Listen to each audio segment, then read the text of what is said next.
Estás confortável? Já estamos cá. Já estamos? Bom dia a todos. Bom dia, pessoas. Bom dia pela manhãzinha que começa o dia. Pela manhãzinha, perto do almoço, Pela não é? manhãzinha, perto do Portanto, almoço, é que se começa. Eu já nem tinha reparado que já era meio-dia. Mas não Bem-vindos a faz mais mal. um É Senso mesmo isto. Divergente. E hoje temos connosco o João Maia. Bom dia. E o João Maia, olha, nós só temos uma questão, sempre, e o resto é conversa, literalmente, que é, quem és tu? Bom, sou português, esse Bom. foi o sotaque, e sou realizador, trabalho em cinema já há 27 anos. A minha base não era cinema, eu sou licenciado em matemáticas, Uau! mas bastante jovem decidi tentar ir no cinema e pronto, ainda cá estou. Portanto, ou seja, uma mudança, diria eu, muito radical. Sim, é bastante radical, mas os realizadores de cinema não é um caso único, os realizadores de cinema virem de áreas completamente distintas, alguns vêm da imagem, outros também são atores, e outros vêm de outras áreas. Pronto. Eu estudei ciências, mas depois tinha... gostava muito de cinema, também gostava muito de livros. Isso. E a pouco fui tentando. E depois, quando a primeira vez que experimentei, vi que podia ter hipóteses de fazer alguma coisa nesta Quando é que área. foi? Quando é que foi essa Exato, tua primeira essa experiência experiência. de ah, meu Deus, isto é maravilhoso? Bom, eu tirei um curso de cinema em 92. Depois ou antes das matemáticas? Não, bem depois, não. Quer dizer, ainda era jovem, tinha 24 anos quando tirei esse curso em Nova Iorque. E na altura foi quando tive a minha primeira experiência com câmaras e com montagem, atores, essas coisas. Depois voltei para Portugal e fui tentando fazer coisas em cinema. Na altura voltei depois para Nova Iorque e foi a primeira vez que trabalhei a sério, em cinema, foi lá. Depois vim cá e fiz uma curta-metragem como realizador, realizei uma curta-metragem que na altura fez alguns festivais, fui ao Festival de Cannes, etc. E a partir daí comecei a trabalhar primeiro como assistente de realização. Ok. E depois como realizador comecei em 99, há 20 anos. Agora vamos abrir o jogo. Estás pronto, João? Claro. Como é que está a realização em Portugal? A realização envolve só uma parte de fazer filmes. Tu não é? perguntavas em que aspecto? É só uma parte de fazer filmes, quer dizer, existem outras, a produção, quer dizer, não se consegue começar a fazer um filme, primeiro tem que ser uma base, pode ser um bocadinho mais tenue, um bocadinho mais forte, mas tem que ser sempre uma base, preparar, escrever um guião, ou se for um documentário, alinhavar o documentário, quer dizer, tem que haver sempre um trabalho antes. Depois também tem que haver um trabalho depois de ter o filme feito, de ver se o filme tem hipóteses de chegar às pessoas, porque eu acho que nisto é muito importante. Faz muito sentido um artista fazer uma obra que depois não a publica ou que ninguém veja. E no cinema isso ainda é mais premente por causa dos custos que fazer um filme implica. Mesmo um filme muito barato é sempre mais caro do que um escritor escrever um livro ou um pintor pintar um quadro. Então acho que é importante para um realizador continuar a ver o mínimo de exposição, que esse filme esteja, quer dizer, que as pessoas tenham acesso a eles. Eu acho que todas estas áreas em Portugal são, um bocadinho à imagem também do nosso país. Sim. É muito difícil imaginar que em Portugal se possa conseguir, no cinema, fazendo tão poucos filmes, haver uma indústria que consiga escoar os filmes todos, que chegarem ao máximo público possível. Há casos em que filmes conseguem quebrar, mas realmente a grande maioria somos um bocadinho asfixiados pela concorrência dos filmes, especialmente americanos, não é? Nós temos espaço em Portugal para ter uma indústria forte das artes e das produções, das indústrias criativas, como se chama há um caso aqui de uma área que não havia indústria e que neste momento pode-se considerar que existe uma indústria, que é as telenovelas, não é? Sem dúvida. Aqui há 20 anos, quer dizer, fazia-se uma telenovela assim de vez em quando, não era uma coisa que se pudesse chamar uma indústria, é uma coisa que quer dizer, é uma indústria, não é? Sim, produz massivamente, não é? E constantemente. Constantemente, está sempre a fazer, está sempre a dar trabalho a técnicos, está sempre a formar técnicos. Isso é extremamente importante, a formação. Quando em Portugal são talvez 10 filmes por ano, quer dizer, é difícil imaginar isso em termos de indústria, não é? Portanto, acho que temos de tentar fazer o melhor possível com os meios que se tem, mas indústria que seja sempre rentável, quer dizer, a indústria também obedece não só, mas obedece também que haja investidores que estejam interessados em pôr lá o dinheiro deles e ter algum retorno. Certo. Portanto, isso vem da indústria. Se uma pessoa tem dinheiro e em vez de, sei lá, comprar uma casa, um terreno, fazer uma fábrica, mete no cinema, é porque o cinema pode ser rentável, não é? E isso com o nosso mercado não é muito viável, não é? Poderia ser se houvesse uma lei do mecenato muito forte, mas também, quer dizer, eu não sou exagerador, não sei até que ponto é que uma lei do mecenato fortíssima levaria... Porque depois há a questão do público, não é? A recepção do público e o ir ao cinema, ver o filme português e etc.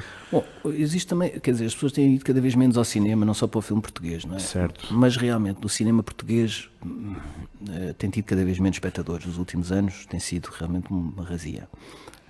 O filme português mais visto do último ano, julgo que não chegou aos 50 mil espectadores. Pessoas vão ao cinema, pá. Vão ao cinema português, pá. Pode haver também se calhar algum público, às vezes vai ver um filme português, não gosta, e se calhar depois os 3 ou 4 filmes são portugueses todos iguais. Que vêm a seguir, podem levar por tabela. Isso já é muito português, aquele fatalismo de nunca fazemos nada bem, pá, olha para isto, etc. Mas nos últimos anos não se verifica isso, ou verifica-se isso, que aumentou a qualidade do cinema português? Acho que os filmes portugueses estão... Uma coisa que se nota nos últimos anos é os filmes portugueses estão mais bem acabados, vá lá. Bem-vindo ao comboio. É a primeira passagem do comboio, estamos aqui mesmo na linha do Barreiro. Como sabem, o Barreiro é uma cidade industrial, não é? Portanto, o comboio e a linha ferroviária faz parte. Portanto, e hoje também estamos num sítio que foi o João Maia que escolheu fazermos o episódio aqui, não é? Estamos na ADAU e portanto estamos obrigado à ADAU. Tão perto do comboio. Estamos pertíssimos. Estamos prontos para colaborar, sempre que quiserem. A escolha deste sítio foi porque filmámos aqui 2 dias agora para o último filme que eu fiz. Mas estava a falar do cinema português. Sim, e eu julgo que os filmes estão, pelo menos, quer dizer, a qualidade sempre foi mais ou menos... o cinema português tem embora tenha algumas dificuldades de entrar no público português, tem tido muito boa recepção lá fora. Eu fui agora a um festival de cinema e o cinema português está muito associado a um cinema de autor muito forte. Eu julgo que nos últimos anos tem havido casos de filmes portugueses que fizeram carreiras internacionais importantes em festivais. Sim. E eu julgo que os filmes portugueses, principalmente em termos de qualidade técnica, nos últimos anos melhoraram bastante. Havia muitos problemas quando eu comecei a trabalhar em cinema com o acabamento dos filmes, somente o som. Eu julgo que isso hoje já não é... É a minha parte. Sim, Pós-produção. O som era um bocadinho deixado para trás, porque...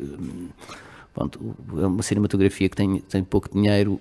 O último passo do filme normalmente é o que fica, porque dá menos dinheiro, não é? Portanto, eu não diria que nem era bem a captação, mas eu diria a pós-produção. Tem que se fazer milagres na pós-produção. Sim, havia casos de filmes que eram misturados em pouquíssimo tempo e era muito difícil imaginar que um filme que é misturado em 1 ou 2 dias possa ter alguma hipótese de ter alguma qualidade de som. Não é? Isso é muito mau. Até pensando bem nisso, é muito limitador. Claro que sim. Por exemplo, agora estava aqui a pensar, não é? As diferenças, não é? Porque há 20 anos devia ser muito diferente fazer um trabalho como tu fazes, não é? Tecnicamente. Tecnicamente devia ser uma diferença muito grande. Para o meu lado acho que é muito parecido. Para mim, filmar com câmaras de vídeo, filmar com câmaras de cinema ou filmar com telemóveis é relativamente... estamos ali para contar uma história, não é? Quer dizer, não... Que bonito. Isso é interessante. Não vejo... Nos técnicos, claro que houve, não é? Quer dizer, eu tive mais tempo a filmar em película do que tempo a filmar agora em digital, não é? Fiz praticamente toda a minha carreira. Eu ainda hoje dou as ações e os cortes muito em cima da cena para poupar a película, porque era o que se fazia antigamente. Hoje isso já não há necessidade, mas é já de feito profissional. Mas trabalhei em película mais tempo do que no digital. Olha, sem ser tecnicamente falando, o que é que trouxe, que agilidade nova é que trouxe esta coisa do digital e o analógico, Bom, no ponto de vista do realizador é poder filmar as takes mais longas ou não ter problemas com película. O que acontece, mais uma vez, nas cinematografias com menos dinheiro, a película era uma parte do orçamento muito importante. Fazer um filme que tenha 50 milhões de dólares, gasta a mesma película do que um filme que tenha 100 mil euros, não é? Porque, pronto, podem gastar um bocadinho mais, ou um pouco mais, mas não é significativo, porque é a mesma parte, porque tu tens sempre que filmar, são não os é? mesmos metros. São os mesmos metros, não é? Pronto, realmente um filme, que às vezes eles na América filmam com 2 ou 3 câmaras, por exemplo, pode-se gastar mais película, mas não é uma diferença muito significativa. Cá era uma parte do orçamento muito assinalável, quer dizer, não só é a película, laboratório, essas coisas todas, correção de cor. E com o vídeo, essa parte de tu estares sempre a poupar na película, estares sempre a fazer menos take, quer dizer, o rácios mais pequeninos, o rácio quer dizer, o rácio normal é 1:5, quer dizer que tu, quando fazes 5 takes, não é? Portanto, há um que está bom. Há um que está bom, não é?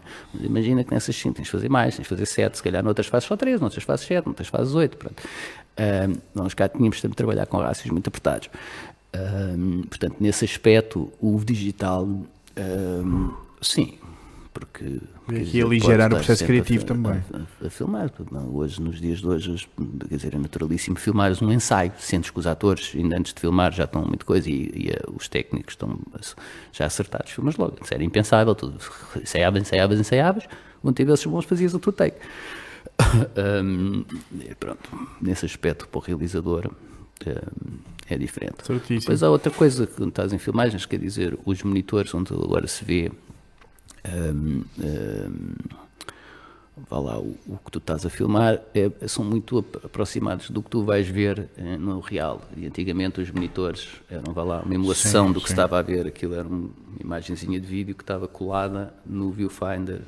Portanto, não era exatamente, era uma coisa aproximada, mas em termos de cores, então era completamente... Hoje em dia vê-se mais o final, vê-se, é muito próximo do Sim, final. tu olha... Filma-se e é isto, que vai sair com uma correção. Sim, há coisas que se corrigem, mas a imagem já é muito boa que está nos monitores.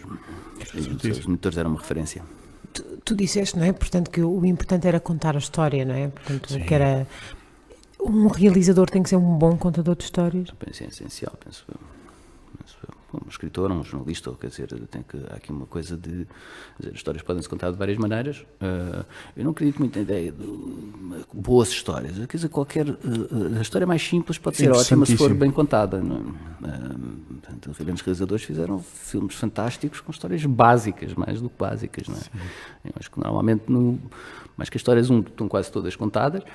Pronto, contar de uma maneira até como uma pessoa está num café e há um que sempre conta histórias melhor que o outro, não é? Sim. Ou anedotas, eu não sou muito de anedotas, mas é óbvio que algumas pessoas sabem contar uma anedota e a mesma anedota contada porque não tem graça nenhuma, não é? Certo. Portanto, mas o realizador, há sempre muitas maneiras de contar a história, pronto, e o realizador tem que escolher aquela que acha que é... Olha, e que histórias é que tu gostas de contar? Era isso que... Eu gosto muito de coisas assim... queres contar? Eu gosto muito assim de histórias simples sobre coisas familiares, muito ligadas a coisas de família, coisas muito, vão lá simples, ou coisas que parecem do nosso dia-a-dia, é o tipo de histórias que eu prefiro. Mundanas. Mundanas, sim. É uma boa palavra? É ótima. Porque existe também esse exagero no cinema, não é? Parece que há um pensamento de que quando se vai fazer cinema a história tem que ser de arrasar e tem que ser maravilhoso, cheio de efeitos especiais e uma história tem que ser um épico sempre. E não é verdade. Porque, como tu disseste, as histórias simples também podem tocar muito mais os corações. De todo. Eu sinto muitas vezes agora, há uma fase, eu estou a falar, quer dizer, não é no nosso cinema, agora estou a falar mais nos filmes americanos, que é o que às vezes há filmes que parece que o filme, para começar, tem que mostrar não sei quantos planos gerais de uma coisa passada em 1700 e para mostrar o decor muito, quer dizer, quando chega à parte da história parece que já vimos, sei lá, 45 minutos de filme. Quando é que começa a história? O que se via muito no cinema clássico era os filmes eram mais pequenos. A maioria desses filmes do tempo... Olá, comboio. Eram filmes de 1h30, onde havia um bocado a sensação que aconteciam mais coisas. Sim. Hoje parece que, quer dizer, há tanta necessidade de encher o olho ao espectador. Isto também tem a ver com muitas coisas, com a televisão e provavelmente também com a televisão e com a internet, que é, julgo que haverá também uma tentativa de investir em que as pessoas vão ao cinema para uma coisa muito diferente, muito espetacular, encher muito o olho, um grande som, não sei o quê, pronto, pode ser por aí que a indústria, que isso realmente isso já é mesmo uma indústria. Aí já é a máquina Isso é uma indústria a séria, comer não é? pessoas. Aqueles que vendem para o mundo todo, pode haver estratégias globais para ver isso, mas eu sinto que os filmes, embora tenham muitos planos e tenham montagens muito rápidas, e depois metem realmente também muitos planos, muito, mas parece que acontece pouca coisa. Enquanto que eu julgo que antigamente parecia que os guiões eram mais ricos. A escrita, não é? A escrita era mais É rica. tão sim. estranho. A escrita É era tão mais estranho porque hoje em dia parece que o cinema é só para ver. Parece que há um pensar que está lá para trás e que não é tão importante porque amanhã faz o 2, depois faz o 3, depois faz o 4. Pois. O que é que tu achas de sequelas? Epá, eu vejo muito pouco esses filmes, vou ser sincero. Ainda por cima, eu sou muito mau para coisas com este tipo de. Não que eles dissemos chamam tudo. franchisings, de coisas de Marvels e não sei o quê. Não é o meu género. Não é a nossa cena Sim, e então, mas eu reparo que existe até tipo de cinema. E que é muito forte, não é? Associado a uma espécie de marca, vá lá, a marca do Super-Homem, a Sem marca dúvida. do Homem-Aranha, ou a marca da Batman. Marvel, ou do Os Anéis. e então, pronto, se um funciona, eles tentam então, e depois aí E não dissemos tudo porque se calhar vai ser o 2. esmifrar e não sei o quê. E depois também há muito de. Também se vê muito, que não se via antes, mas pronto, também cada vez há mais história no cinema, não é? Que é estes remakes sistemáticos de alguma coisa que funcionou no passado. Então, há muito uma tentativa, vá lá, de haver uma fórmula. Eu julgo que, mais uma vez, isto também tem uma coisa muito a ver com criatividade, mas os investidores que investem em cinema, que são provavelmente bancos e portanto, pessoas ricas, que investem no cinema, Querem mais como que- investem no cinema, não, querem apostar em fórmulas que já tenham resultado no passado. Eu acho que isso é, se este podcast é sobre criatividade, eu Sim, acredito é muito sobre pessoas. que uma pessoa, não há fórmulas para tentar chegar ao espectador. O espectador vai ver, uma gosta, não é de todo verdade que a mesma forma possa funcionar segunda Não, vez. caramba. Eu acredito mais que o espectador gosta mesmo de ser surpreendido. Existe sempre um certo conforto das pessoas irem a uma casa onde já foram. Um sítio que por já exemplo, conhecem, sim, uma já pessoa que já familiaridade. conhecem. familiaridade, e com tudo, com restaurantes, mas também existe com restaurantes e com outra coisa qualquer, um autor que já tenham lido, qualquer. Mas também existe Existe alegria no novo. no novo. Yes! Nunca vi isto, espetacular. O que é isto? Ok. É arriscado inovar no cinema? Bom, inovar, eu também já não sei, é muito raro aparecer uma obra que tu digas, ok, isto é inclassificável. Pá, nunca tinha visto nada parecido, isso é muito raro. Qualquer pessoa baseia-se sempre, tem sempre, qualquer artista tem Aquela sempre inspiração lá para trás. um passado e coisas que já passou.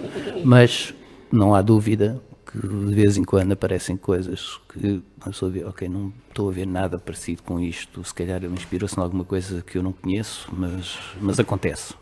Eu acho que não diria que é arriscado, mas quando esse tipo de obras vai lá, funciona, consegue chegar às pessoas, acho que é mesmo uma lufada de ar fresco, são essas Caramba, coisas que fazem. sem dúvida. Portanto, realizadores como o Fellini ou como o Kubrick, uma pessoa vê os filmes dele e não está a ver, quer dizer, eles inspiraram-se em alguma coisa, têm um passado, não é? Mas parece muito novo, não é?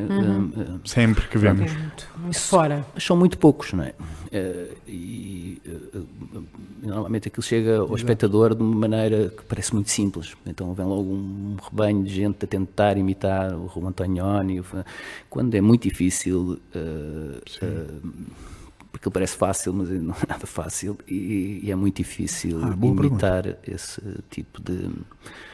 esses artistas. Não é? Olha, quais são os ingredientes de um grande realizador? O que é que ele tem que ser? Bom, Para ti, é o João Maia que está a responder. Atenção. bom, como comecei a dizer há bocado, os realizadores normalmente podem vir de áreas muito diferentes. Então, há realizadores que são muito ligados, por exemplo, à pintura, outros mais à literatura, ou ao teatro, por exemplo, à arquitetura, realizadores que são muito ligados à imagem, por exemplo. Portanto, quer dizer, na parte, vá lá, artística mesmo, eles vêm de muitos lados e é sempre fascinante de ver a abordagem de um realizador a essas coisas. Mas grande parte do trabalho do realizador é muito gestor, porque trabalha-se com equipas muito, muito grandes. Olha, e tu tens que vá lá, fazer passar a tua visão que tens para o filme para uma série de pessoas que no dia seguinte vão fazer outro trabalho com outra pessoa qualquer, mas que tu queres que naquele breve momento que têm, podem ser semanas ou dias, estejam do teu lado e entendam a tua visão, não é? a tua visão do filme e que vão contigo, não é? Deste lado de gestor, e são, pronto, pessoas diferentes, com egos diferentes, que tu tens de lidar com elas. No meu caso, eu gosto de lidar com as pessoas, cada pessoa é uma pessoa, lido de maneira diferente uns para os outros. E esse lado é um lado de. Mas eu com o realizador só. Ele é que sabe, ele é que sabe. Mas não é Façam bem o que eu assim. quero. O trabalho do realizador Não. fazer um filme é um trabalho muito de equipa. Tem que ser pai, às vezes. Muito de equipa, e as equipas têm um grande peso. É um líder, não é? Sim. É liderança pura, liderança criativa. Sim. É isso mesmo. Olha, as tuas equipas têm boas lembranças de ti? Eu acho que a maior parte sim. Por acaso tenho essa sensação. Esta pergunta é tramada. Eu tenho essa sensação. Porque tu tens esse cuidado, Mas não é? De cuidar das pessoas também. Sim, também gosto. E Ora também bem. gosto de tentar explicar o melhor que sei às pessoas o que é que se pretende, e também gosto de dar espaço às equipas para a própria criatividade deles. Eu sinto com os anos que já tenho disto que normalmente as equipas funcionam melhor se tu deres um bocadinho Faz a tua cena. De liberdade. um bocadinho de liberdade. Sim. Dentro dos parâmetros, dentro daquilo que eu expliquei, depois dar um bocado de espaço para. E surpreendes-te às vezes com essa Muitíssimo. liberdade. Sim, às vezes. Boa! Como é que fizeste? Faz lá outra vez. Às vezes, sim. Acontece muitas vezes. Escolhes a tua equipa, Exato. ou já tens uma equipa com quem tu gostas Bom. mesmo de trabalhar e trabalhas sempre? Bom, alguns, sim. Por exemplo, neste caso, este último filme, o diretor de fotografia, uma pessoa com quem eu já tinha trabalhado muitas vezes e que já trabalhamos há muitos anos. Alguns, sim. Mas eu gosto muito de trabalhar com pessoas que nunca trabalhei. Uau! Ok. Eu gosto um bocadinho de novidade. Acho que uma pessoa, quando se fecha entre ser sempre a mesma equipa, existe um bocadinho, uma certa altura, estás um bocadinho rodeado de esses menos. Pode não acontecer sempre, não é? Mas as pessoas provavelmente querem continuar. Por exemplo, deixas de ter, vão lá, de ser tão desafiado. Certo. Ok. Parece que há um ritmo que se... E também eles que não se desafiam tanto, não é? Porque Pois. já sabem a fórmula que resulta. É natural. É uma espécie de... Já conheço é muitas assim que o João quer. Eu já fiz um filme com ele. Sim, Ou 3. sim, eu gosto muito de trazer sempre gente nova. Sai, bora rodar isto tudo, vá. Novidade e frescura. Olha, pergunta sensível. E os atores? São bons? Maus? O que é em Portugal? Melhores? Não, são- Piores? O são- que é que são- está a acontecer? São muito bons os atores cá. Sim, temos muito bons atores. Também penso que nos últimos anos, andávamos a falar da indústria da telenovela, acho que deu um bocadinho de, vá lá, Andamento. Sim, andamento, ritmo para os atores. Um ator é um bocadinho como um atleta, acho que é importante estar sempre a treinar e sempre a trabalhar. Acho que é uma coisa que dá ritmo e agiliza o processo. E eu nunca tive, desde que já trabalho há uns anos, sempre achei que os atores eram uma área que nós estávamos bem servidos cá. É claro, a pessoa vai aos Estados Unidos e tem muito mais oferta, não é? Para todas as faixas Sim. etárias, para todas as coisas. Aqui, é óbvio, se precisares de pessoas mais muitos velhas, sabores. não tens assim tantos. A partir de lá, 50 começam a haver menos atores, porque às vezes alguns desistem. Pronto, tens mais oferta nos mais jovens. Os mais jovens são surpreendentes. Eu neste filme tinha alguns atores mais jovens e fico muito surpreendido com todos eles. E pronto, e aqueles mais batidos também. Atores, acho que estamos bem. Estes E de atores. técnicos também, atenção, eu estava aqui a É isso, era a segunda pergunta. Sim, de técnicos também. Força, vai em frente. Técnicos também. Tanto de som como de imagem, como todas as áreas. Eu trabalho agora Fotografia, com pessoas claro. mais novas. Sim, a fotografia é o tal, o André Chankowski, com que eu já trabalhava há muito tempo. Sim, ele é tipo mesmo muito craque. E no som trabalhei com um tipo mais jovem chamado Tiago Rapezinho, que fez um trabalho também espetacular. Yes. Os da montagem, eu já tinha trabalhado com eles, também eram craques. Na decoração não tinha trabalhado nunca, assim, era mais jovem. A Sara Lança também fez um trabalho incrível e também fiquei muito impressionado com o guarda-roupa, a Patrícia Dória. Maquiagem também, alguém batido, mas com muita experiência, mas não tanto em cinema, muito mais televisão. Magali Santana também fez um trabalho espetacular. Esta equipa foi mesmo. Malta jovem, sempre a rodar, não sei o quê. Foi mesmo. Olha, uma pergunta que está aí na moda e que muita gente faz, que é: esta nova geração de miúdos não quer trabalhar, quer a papinha feita.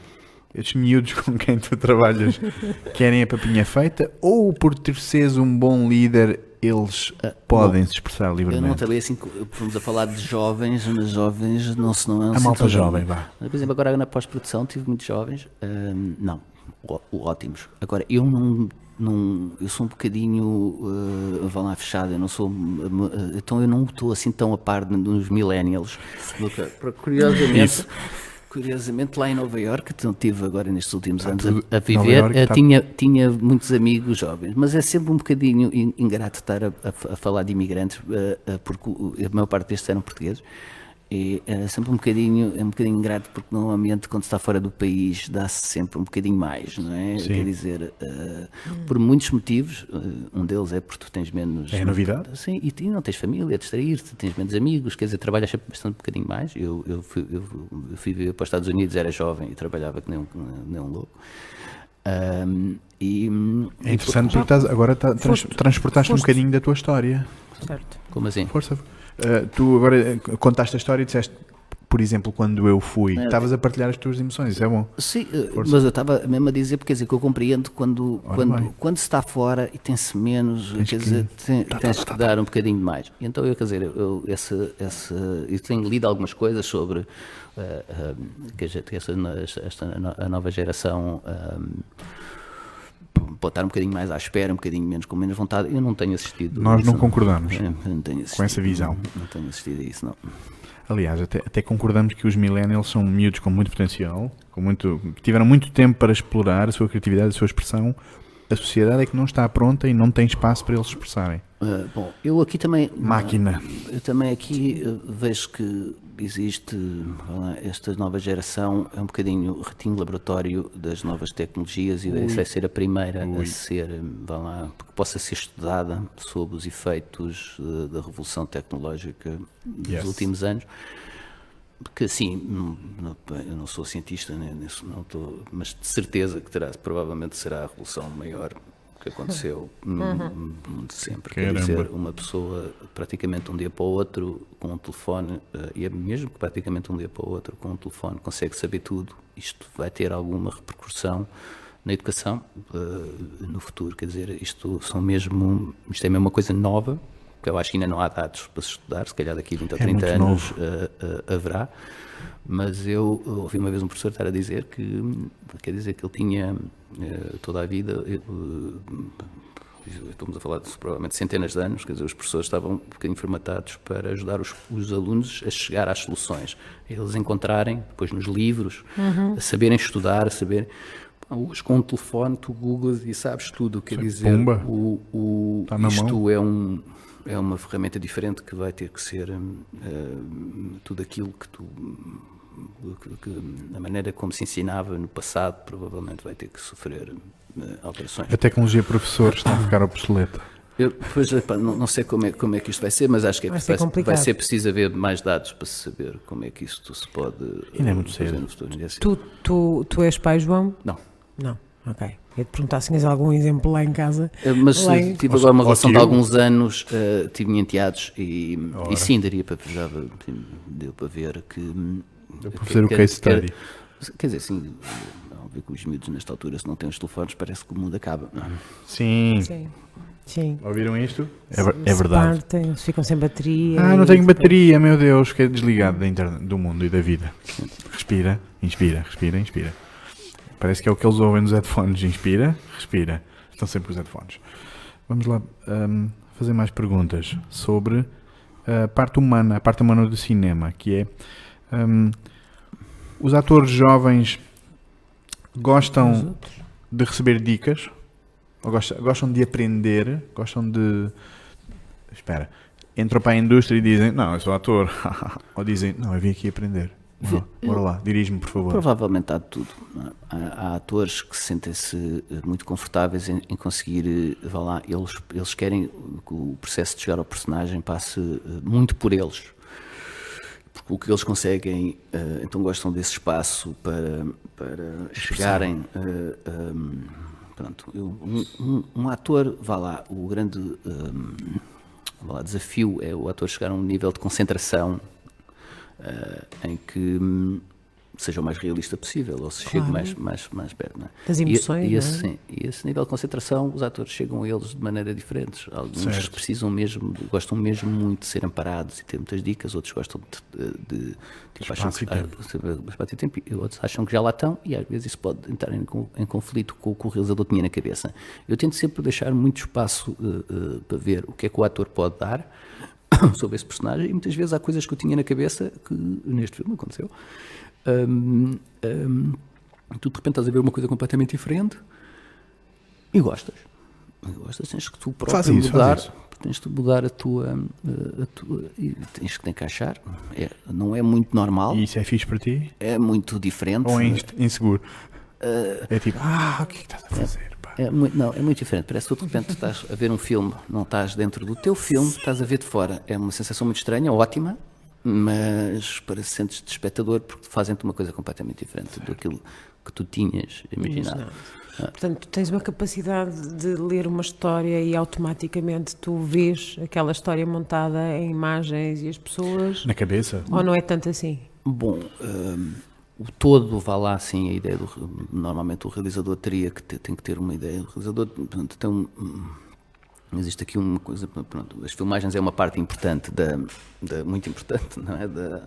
Da feitura do filme, porque é o que lá fica, é o que vai ficar. Depois a seguir podemos mudar algumas coisas na montagem, faz com que as emoções acelerem ou atrasem, mas pronto, o que está filmado está filmado. E o som é a mesma coisa, exato.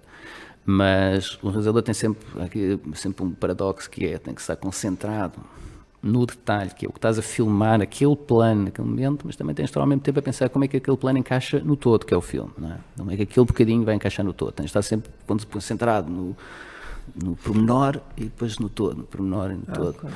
É um bocadinho Sempre trabalhar Gestalt.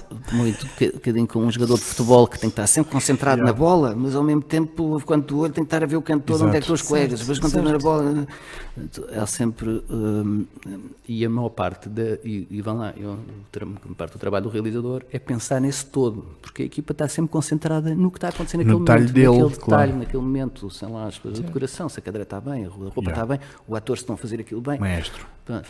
O realizador tem que ver onde é que aquilo vai encaixar. Muitas vezes faz muito sentido estar a dar imenso tempo e a um plano que depois vai ser uma coisa que está perdida, pode estar perdida no filme, não é assim tão importante na história. Não é? Portanto, é sempre entre todo e o pormenor. Acho que este... Tu já eras um jovem que olhava ao todo e ao pormenor. Como é que veio esta paixão pelo cinema? Eu via muitos filmes quando era coisa, era filmes e gostava muito de literatura e gosto ainda também. Eu lia muitos livros e via muitos filmes e achava ser a profissão de realizador. E foi assim sempre a única profissão nesta área que eu tinha o mínimo. Nunca sou grande coisa de imagem, nem tenho máquina fotográfica. Gosto muito de música, não tenho nenhum fascínio especial pelo som. Sou péssimo com tecnologias. Portanto, dificilmente iria para uma área que fosse muito ligada a uma coisa mais técnica. Desligar. Achava que ser realizador era uma profissão muito difícil, que era uma espécie de coisa como se fosse a ir à Lua, ou ser um astronauta, uma coisa qualquer, pensava que era assim uma coisa desse Mas tipo, afinal... que era uma coisa muito difícil. Mas pronto, fui tentando e depois, a primeira vez que estive num platô como realizador, senti-me confortável e achei que podia fazer isto. Lembras-te dessa primeira vez? Chegaste a Lembro casa. perfeitamente, sim, estava muito nervoso, mesmo muito nervoso, e aliás esse filme, essa curta-metragem... New York? Não, esse é um filme de estudante, pronto, eram equipas mais pequenas, tenho uma memória de ser uma coisa muito agradável e tínhamos tempo, não é? Eram com sim. equipas muito pequeninas e é uma coisa, o tipo de cinema de estudante muito...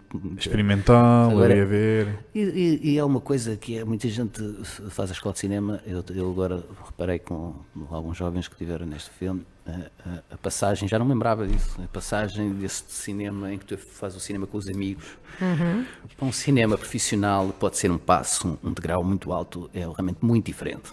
Quando tu fazes com amigos, tu ligas-lhes à meia-da-noite, Yes. tu podes, não sei o quê, vem cá, vem. Quer dizer, no cinema tu estás a trabalhar com pessoas que têm família, quer dizer que não, quer dizer que fazem isto, a seguir vão fazer outro. Tu podes tentar, passas a tua paixão e o que é que tu queres do filme, mas não podes. Não podes dizer, vem cá agora, tive uma ideia. Sim. Liga a tua máquina.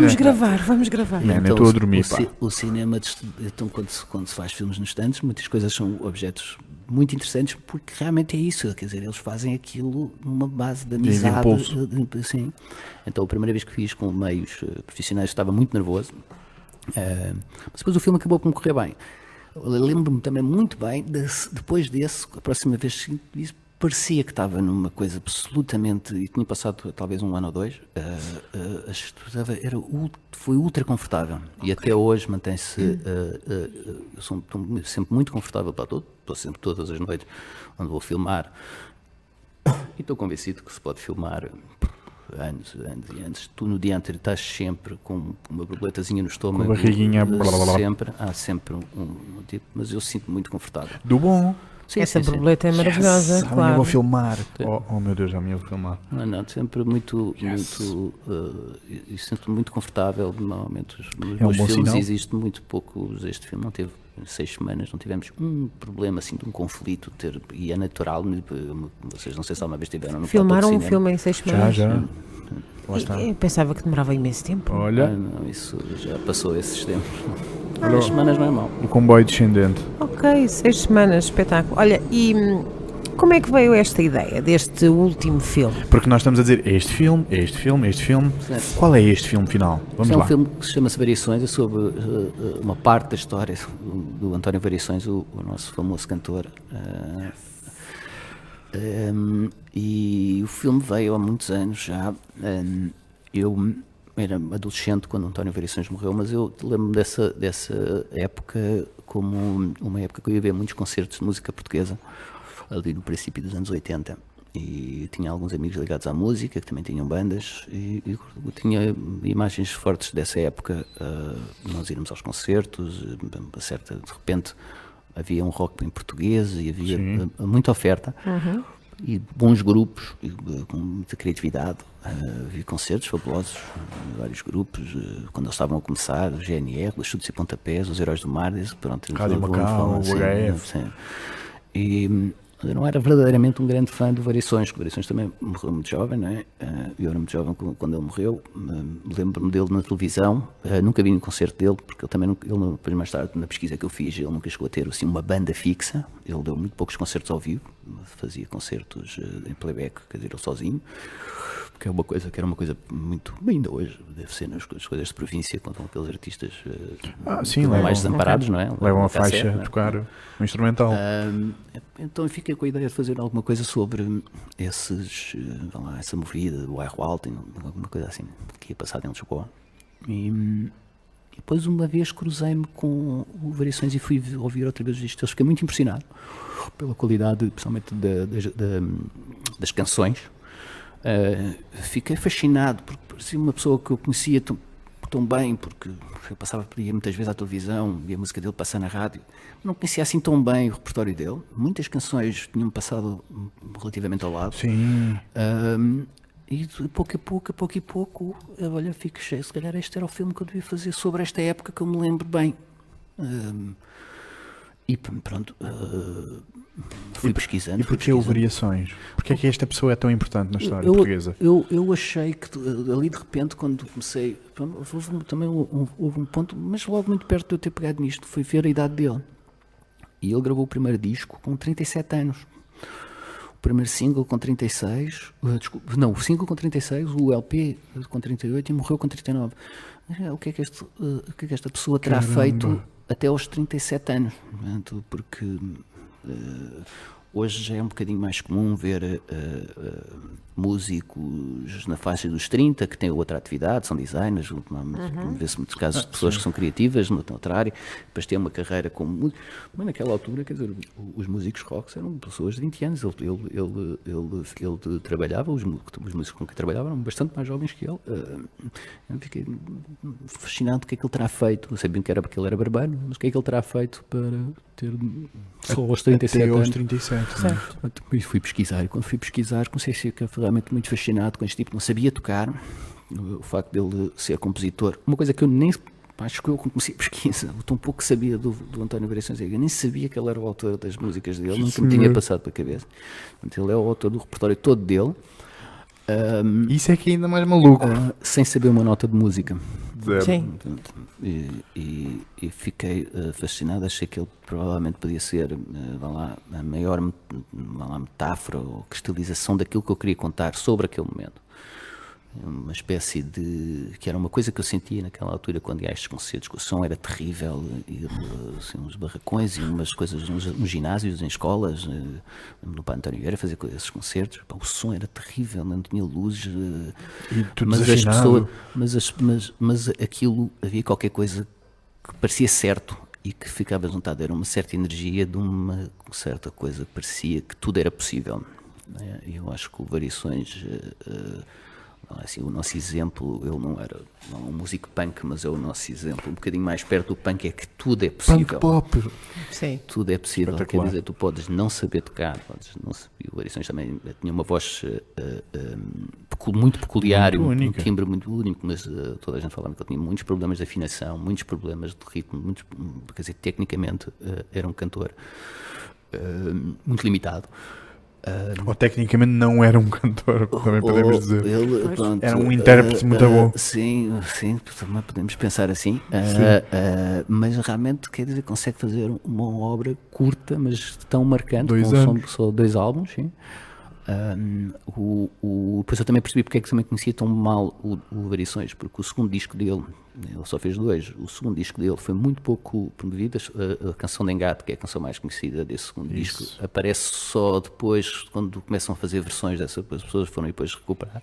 O segundo disco dele, que já saiu, ele estava...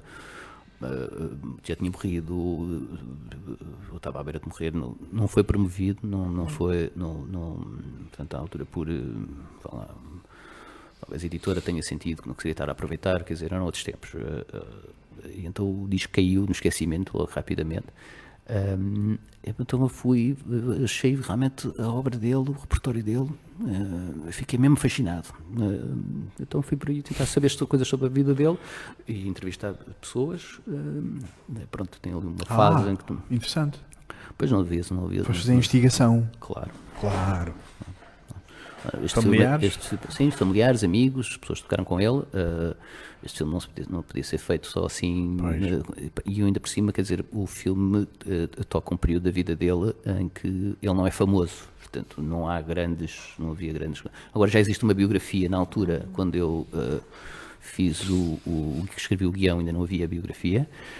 Eu tive que ir falar com as pessoas, também ir, tipo assim, um tempo muito extenso, bem, uns 6 meses que passei na hemeroteca, a estudar, a ver os jornais da época, os concertos, o que é que havia daquela época, a tirar referências de tudo, os filmes que saíam, até, portanto, as bandas que vinham cá tocar, os estrangeiros que vinham cá tocar, os grupos portugueses quando saíam os discos, quando ele ficou famoso, como é que aqueles tops que haviam, como é que a música dele estava.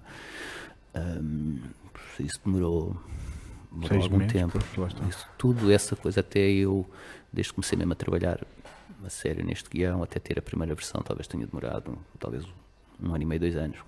Olha, como é que se faz um casting para encontrar um Pois, variações? são variações. Como é que chegaste a este ator? Este filme tinha estado em produção aqui há 10 anos atrás e o Sérgio Praia, que é o ator que faz direção. Há 10 anos Sim, atrás. sim, Uau. sim. E depois o filme depois parou, pronto, Uau. alguns problemas. E Ainda não é. O Sérgio, Agora e o Sérgio Sérgio. veio no casting. Grande abraço, Sérgio.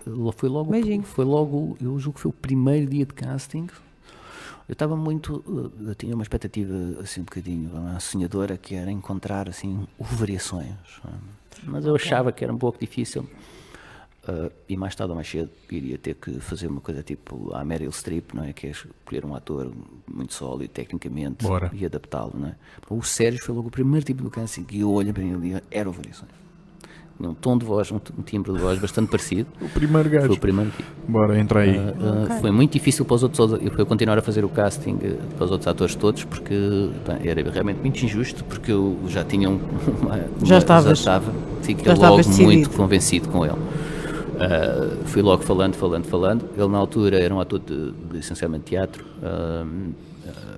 bastante inexperiente, era mais jovem, foi há 10 anos, não é? Ok. Portanto, Portanto, isto foi nessa altura. Nessa altura.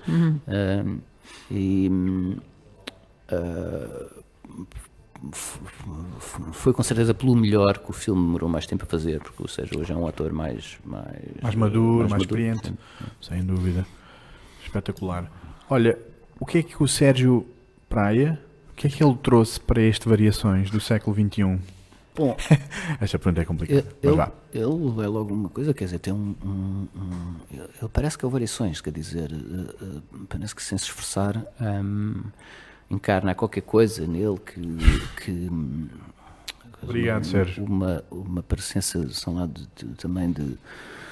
Ele também também vem de um meio pequeno, como Variações, também vem do Norte, também vem de uma família onde havia artistas, onde ele teve que suar e fazer... Para fazer ver que isto podia ser a vida dele.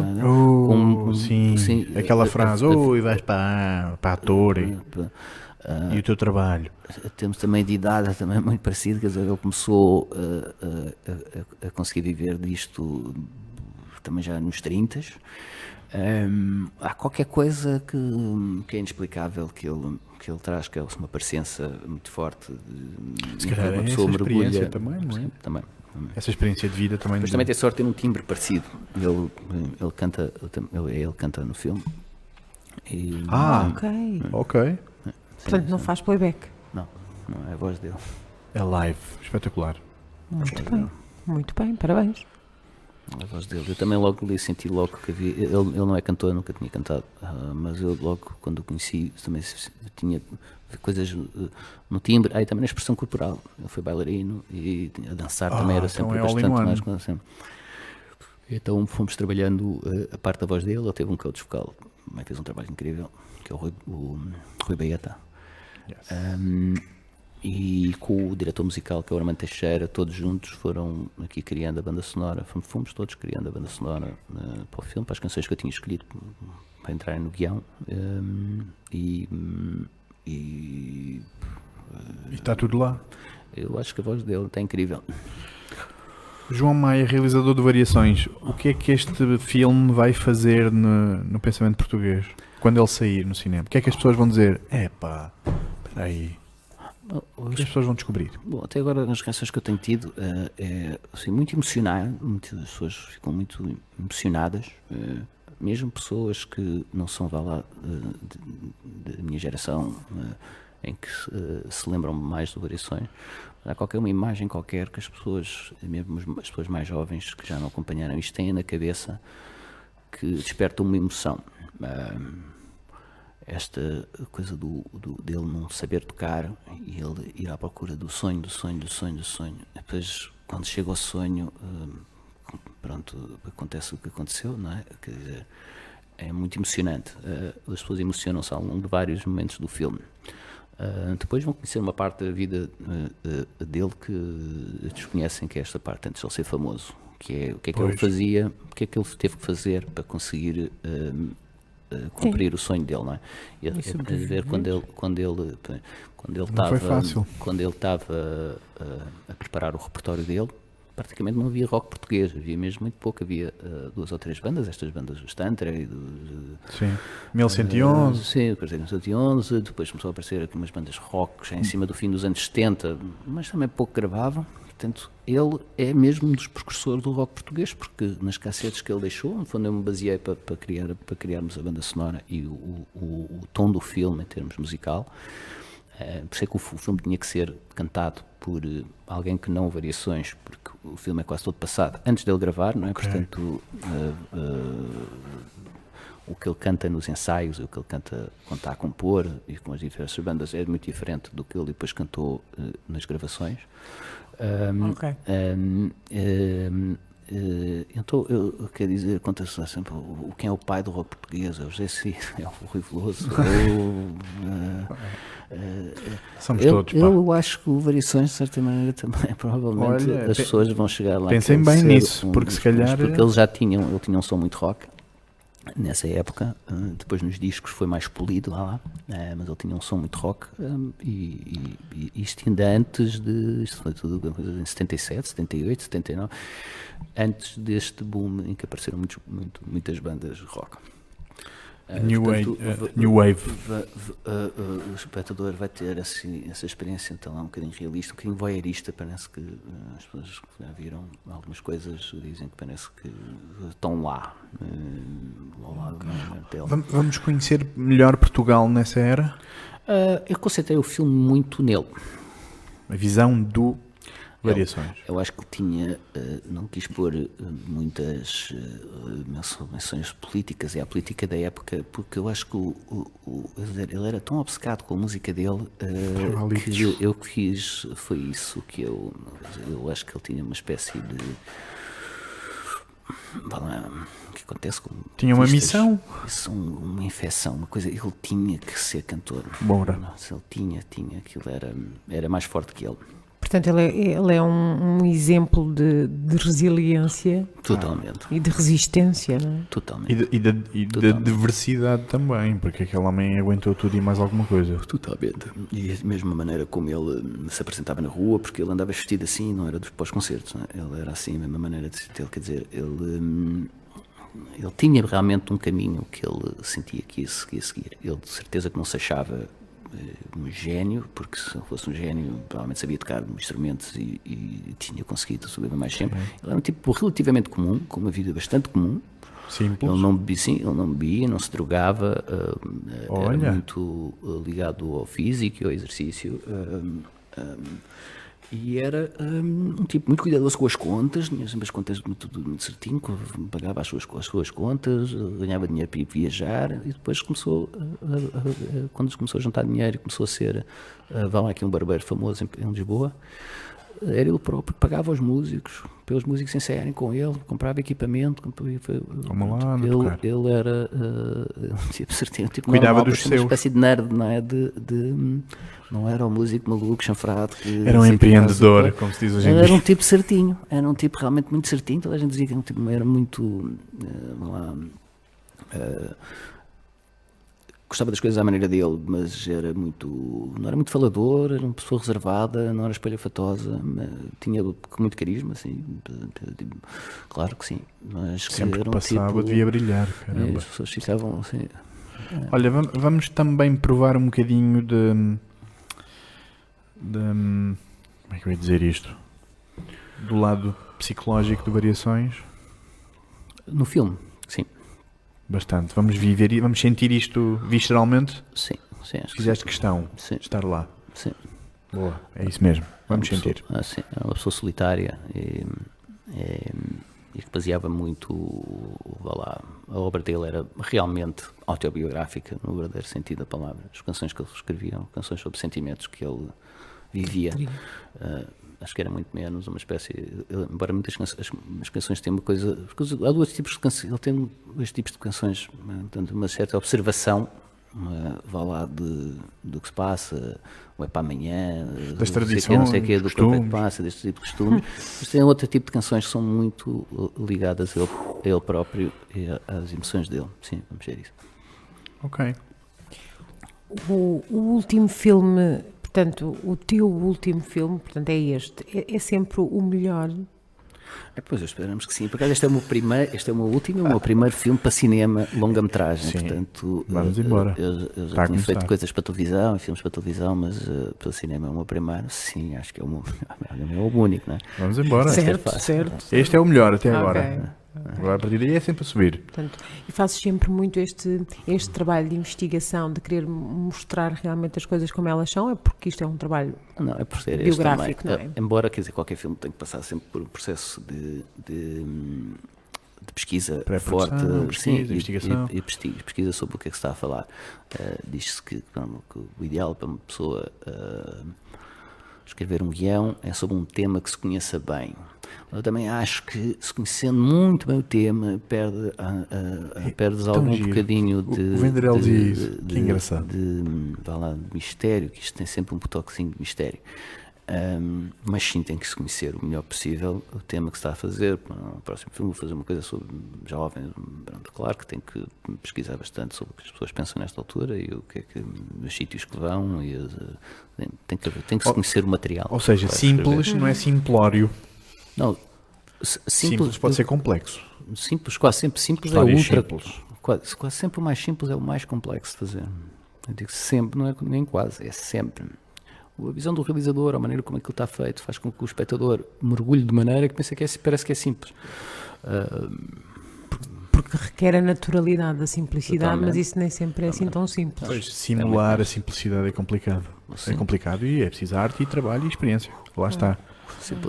O simples é sempre mais difícil. João Maia, o que é que falta falar Eu acho que está tudo. sobre ti? Eu acho que está tudo. Eu sobre mim não sou muito a falar. Não, Está tudo? Acho que sim. Está tudo? Sentiste satisfeito com esta, Ótimo, com esta ótimo, partilha? ótimo. Muito obrigado. Olha, nós no final de cada episódio damos sempre 5 minutinhos, 4, 3, o tempo que quiseres, para falar só para as pessoas que estão ali na câmara. Só tu e isso elas. É que é pior. Não, mas isso não vale a pena. Já falamos muito. Pronto. Está tudo bem? Pronto. Então, Só agradecer a é vossa isso, oportunidade. é isso. Sim, agradecer a vossa oportunidade. Obrigada a nós por teres Sim, vindo até e- aqui. Quando sai o filme, quando é que as pessoas podem estar à espera? O filme em princípio, Bora, sim. está ali. O filme em princípio, a data que neste momento temos é 22 de agosto, ainda está aqui um bocadinho a ser ajustada, Está ajustado. mas em princípio será esta data, 22 de agosto. Vai sair uma distribuição da Nós e estamos à espera de um grande investimento de muitas salas para ver se realmente muitas salas para ver se o máximo de pessoas vão ver o filme. Eu espero até lá ainda ir a algum festival de cinema. Eu gostava mesmo e há realmente uma expectativa de que este filme consiga mesmo quebrar esta barreira de público, ser um dos filmes portugueses, vá lá, porque não tem acontecido nos últimos anos, quebrar esta inércia nas salas. Acredito que possa ser. A recepção que temos tido tem sido. Pronto, eu quando faço o filme estou a fazer o melhor possível, mas estou a tentar que o filme comunique, não é? Mas não tenho na cabeça números de espectadores ou quem vai, muitas coisas. Também tenho mais do que pensar naquela altura, não é? Agora, com os primeiros visionamentos. As pessoas saem do filme muito emocionadas e gostam mesmo do filme. Portanto, para já, parece que está a correr bem. É assim, de primeiro impacto, Sim. eu vou dizer isto de forma simples também e humilde, que é, se o Variações fica na história, e fica na história como um dos criadores e um dos precursores da bela arte e da bela criatividade e inovação e paixão que temos disponível em Portugal, o João Maia vai ficar também na história, porque foi ele que fez o primeiro filme de Variações. Sim. Portanto, este Depende do primeiro, porque eu, por acaso, acho que é um personagem. Porque Há se mais? fosse na América. Não, Há o 2 e o 3. Em Portugal pode uma coisa, mas se fosse na América já havia 3 ou 4 filmes Variações sobre 2, sobre variações o regresso. noutra área, noutra época, não é? Sim. Eu quero dizer, ele tem uma vida bastante rica Olha. e tem material para se poder fazer mais filmes. Eu escolhi este período. Pronto. Antes de ele gravar o primeiro disco, mas poderia Há ser. uma infância, há uma adolescência, há Com uma certeza, juventude. com certeza. Isso era maravilhoso. Ou seja, Pessoas, portanto, João Maia, muito obrigado. Ora, essa, a sério, essa. muito obrigado. Pessoas, Variações está aí em agosto. Obrigada. Preparem o vosso verão, tirem férias. para quem estava a pensar Queria em setembro, muitas vezes ao cinema. Dia 22 de agosto por volta, ainda está a ser ajustado. Vão ao cinema, vão ver Variações, porque este senhor está aqui a mostrar-nos, desde que nasceu até hoje e para sempre, o que é que tem que se fazer para nós cumprirmos o nosso sonho e a nossa vida. E agora o João veio-nos mostrar mesmo. E o para a João gente ver. veio dizer, tomem lá, vejam lá como é que se cumprem os nossos sonhos, os nossos Sim. projetos que estão na gaveta. Pronto. Senso Divergente, muito obrigado. E até já. E obrigado à ADAO por Obrigada nos à receber. DAO, claro. E estamos dispostos, e estamos ali ao lado, vamos fazer coisas Sim. quando quiserem. Até já, beijinho a todos. Obrigado. Beijinhos. Até já.